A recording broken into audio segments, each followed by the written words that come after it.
Hello friends, എല്ലാവർക്കും നമസ്കാരം. പുതിയൊരു വീഡിയോയിലേക്ക് ഏവർക്കും സ്വാഗതം. ഏവരും വീഡിയോ പൂർണ്ണമായും തന്നെ കാണുക, വീഡിയോ ലൈക്ക് ചെയ്യുക. ചാനൽ ആദ്യമായിട്ട് കാണുന്ന സുഹൃത്തുക്കൾ തീർച്ചയായിട്ടും ചാനൽ സബ്സ്ക്രൈബ് ചെയ്യുക. പ്രത്യേകിച്ച് ക്ഷേമ പെൻഷൻ വാങ്ങുന്ന എല്ലാ ആളുകളെയും ബാധിക്കുന്ന വളരെ പ്രധാനപ്പെട്ട അറിയിപ്പാണ്, വളരെ സന്തോഷം നൽകുന്ന അറിയിപ്പാണ്. ക്ഷേമ പെൻഷന്റെ വിതരണം തുടങ്ങിയിരിക്കുന്നു. അപ്പോൾ വിശദമായിട്ടുള്ള അറിയിപ്പ് നോക്കാം.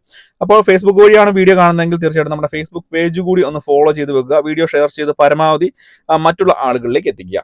നമുക്കറിയാം, സാമൂഹ്യ സുരക്ഷാ ക്ഷേമ പെൻഷനുകൾ വിതരണം ചെയ്യാത്തതുമായി ബന്ധപ്പെട്ട് സംസ്ഥാന സർക്കാരിന് വലിയ രീതിയിലുള്ള വിമർശനങ്ങൾ ഏൽക്കേണ്ടി വരുന്ന ഒരു സാഹചര്യത്തിൽ കൂടിയാണ് കടന്നു പോകുന്നത്. ഏകദേശം 9,600 രൂപയാണ് സാമൂഹ്യ സുരക്ഷാ ക്ഷേമ പെൻഷനായി ഇപ്പോൾ നിലവിൽ കുടിശ്ശിക അടക്കം കൊടുക്കുവാനുള്ളത്.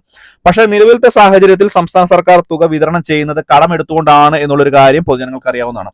ധനമന്ത്രി തന്നെ ബഡ്ജറ്റിൽ പറഞ്ഞിരുന്ന ഒരു കാര്യമാണ്, ഇനി എല്ലാ മാസവും ഒരു മാസത്തെ പെൻഷൻ തുക കറക്റ്റായിട്ട് മുടങ്ങാതെ വിതരണം ചെയ്യുമെന്നുള്ള കാര്യം. അതിപ്പോൾ വാക്ക് പാലിച്ചിരിക്കുന്ന ഒരു സാഹചര്യം തന്നെയാണ്. 1,600 രൂപ ക്ഷേമ പെൻഷന്റെ വിതരണം ആരംഭിച്ചിരിക്കുകയാണ്. സാമൂഹ്യ സുരക്ഷാ ക്ഷേമ പെൻഷന്റെ ഒരു ഗഡു ഇന്നു മുതൽ, അതായത് ജൂൺ മാസം 27-ാം തീയതി മുതൽ വിതരണം ചെയ്ത് ആരംഭിച്ചിരിക്കുകയാണ്. 1,600 രൂപ വീതമാണ് 60 ലക്ഷത്തോളം ഗുണഭോക്താക്കൾക്ക് ലഭിക്കുക. ഇതിനായി ഏകദേശം 900 കോടി രൂപ അനുവദിച്ചിരിക്കുകയാണ്. ബാങ്ക് അക്കൗണ്ട് നമ്പർ നൽകിയിട്ടുള്ളവർക്ക് അക്കൗണ്ട് വഴിയും മറ്റുള്ളവർക്ക് സഹകരണ സംഘങ്ങൾ വഴിയും നേരിട്ട് വീട്ടിലും പെൻഷൻ എത്തിക്കും. പക്ഷേ തുടക്കത്തിൽ തുക ലഭിക്കുന്നത് ഈ ഒരു ബാങ്ക് അക്കൗണ്ടുകളിലേക്ക് തുക എത്തുന്ന ആളുകൾക്കായിരിക്കും. അവർക്ക് ഇപ്പോൾ ബാങ്ക് അക്കൗണ്ടിൽ തുക എത്തിയിട്ടുണ്ടായിരിക്കാം. അതുകൊണ്ട് തന്നെ തുക ലഭിച്ചിട്ടുണ്ട് എങ്കിൽ തീർച്ചയായിട്ടും നിങ്ങൾ വീഡിയോയ്ക്ക് താഴെ കമന്റ് ബോക്സിൽ ഒന്ന് അറിയിക്കുക. അപ്പോൾ മറ്റുള്ള കാര്യം കൂടി ചോദിക്കുന്നതുണ്ട്. പലരും ചോദിക്കുന്ന ഒരു കാര്യമാണ് കുടിശ്ശിക ഇനത്തിലുള്ള തുക. നിലവിൽ ക്ഷേമ പെൻഷൻ കുടിശ്ശിക വിതരണം ചെയ്യുന്നതിന് വേണ്ടി സംസ്ഥാന സർക്കാർ കർശനമായിട്ടുള്ള തീരുമാനമെടുത്തിരിക്കുകയാണ്. പ്രത്യേകിച്ച് ലോക്സഭാ ഇലക്ഷന്റെ ഒക്കെ പശ്ചാത്തലത്തിൽ വളരെ വലിയ തിരിച്ചടി സംസ്ഥാന സർക്കാരിന് നേരിടേണ്ട സാഹചര്യമുണ്ടായി. പല കോണുകളിൽ നിന്നും LDF എന്ന് പറയുന്ന മുന്നണിയുടെ പല കോണുകളിൽ നിന്നും തന്നെ മുഖ്യമന്ത്രി രാജിവെക്കണം എന്ന് പറയുന്ന പോലും വലിയ രീതിയിലേക്ക് കാര്യങ്ങൾ എത്തുകയുണ്ടായി. കാരണം വലിയ തിരിച്ചടിയൊക്കെ ഉണ്ടാവുകയും ഏറ്റവും പ്രധാനമായിട്ടും ക്ഷേമ പെൻഷൻ പോലെയുള്ള ആനുകൂല്യങ്ങൾ തടസ്സപ്പെടുകയും ഈ ഒരു തുക തടഞ്ഞു വെക്കുകയും ചെയ്യപ്പെടുന്നതൊക്കെയാണ് ഏറ്റവും വലിയ ഒരു ബുദ്ധിമുട്ടായിട്ട് കണ്ടത്.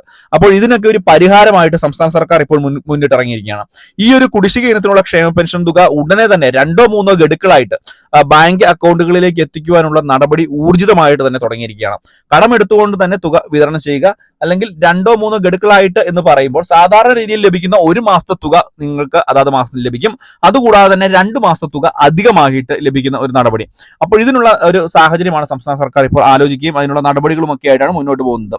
കുടിശ്ശിക ക്ഷേമ പെൻഷൻ വിതരണം ചെയ്തില്ല എന്നുണ്ടെങ്കിൽ വരുന്ന പഞ്ചായത്ത് അതുപോലെ തന്നെ നിയമസഭാ ഇലക്ഷനുകളിൽ ഇത് വലിയ രീതിയിൽ പ്രതിഫലിക്കുമെന്ന് ഇപ്പോൾ തന്നെ മുന്നണിക്ക് തീരുമാനങ്ങൾ ഈ ഒരു മുന്നണിയിലേക്ക് ഇപ്പോൾ അഭിപ്രായങ്ങൾ ഉയർന്നു വന്നിട്ടുണ്ട്. അതുകൊണ്ട് തന്നെ ഈ ഒരു തീരുമാനം വളരെ പെട്ടെന്ന് തന്നെ ഈ ഒരു കുടിശ്ശിക ക്ഷേമ പെൻഷൻ വിതരണം ചെയ്യുന്നതിന് വേണ്ടി തീരുമാനങ്ങൾ ഉടനെ എടുക്കണമെന്നാണ് സംസ്ഥാന സർക്കാരിൽ നിന്ന് തന്നെ ഉയർന്നു വരുന്ന ഒരു കാര്യം, അല്ലെങ്കിൽ ഇപ്പോൾ ഭരിക്കുന്ന പാർട്ടിയിൽ നിന്ന് തന്നെ ഉയർന്നു വരുന്ന ഒരു ആവശ്യം. അപ്പോൾ ഇതുമായി ബന്ധപ്പെട്ടുള്ള നടപടികളിലേക്ക് ഇപ്പോൾ സംസ്ഥാന സർക്കാർ പോയിട്ടുണ്ട്. അതുകൊണ്ട് ഇപ്പോൾ എല്ലാ മാസവും ഓരോ മാസത്തെ പെൻഷൻ തുക തുടർന്നും കറക്റ്റായിട്ട് ലഭിക്കും. ഇനി അടുത്ത മാസം മുതലൊക്കെ ആയിരിക്കും ഒരു പക്ഷേ 2 മാസത്തെ തുകയൊക്കെ അധികമായിട്ട് ലഭിക്കുന്നതും. അപ്പോൾ ഈ ഒരു കാര്യം കൂടി ശ്രദ്ധിക്കുക, വളരെ പ്രധാനപ്പെട്ട അറിയിപ്പാണ്.